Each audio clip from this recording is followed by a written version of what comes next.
Right, ho, welcome back. Namon sawin si bay. Tuni hin Facebook chung chang em khat ga say kin hitin. Facebook nga hitil li check din o min. Hichi chu ipiti dam til hi chozo se chu green ai enga au ma hi le nang ma video ho chu viral hi na ding chance 100% o me hi pe hin. Hichi chu iti check di hom hoi lai check di hom nok veo ti. Amma sa penin Facebook hi ga click mo hita oh.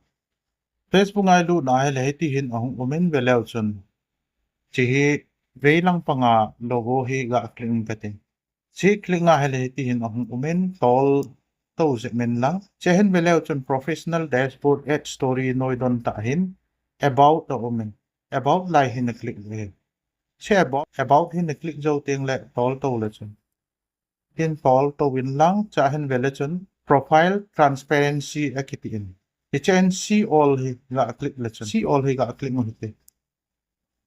Hiti hin hong umtan tol to kinin lang anoy lang pen hi belew sun anoy hi go to a library ekitin. Silay ta hin na click ga click mo hiti.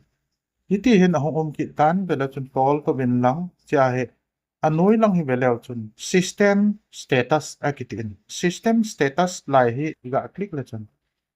Hiti hin hong umin hiti hi belew sun add library report, add library API, branded content kiti hicho hi abo na hi green hi ngayin hicho jo se green hi ahile na video chu viral hi ding chu 100% chance au me aphai ti wahile long senen kito pinan share anabol hi te na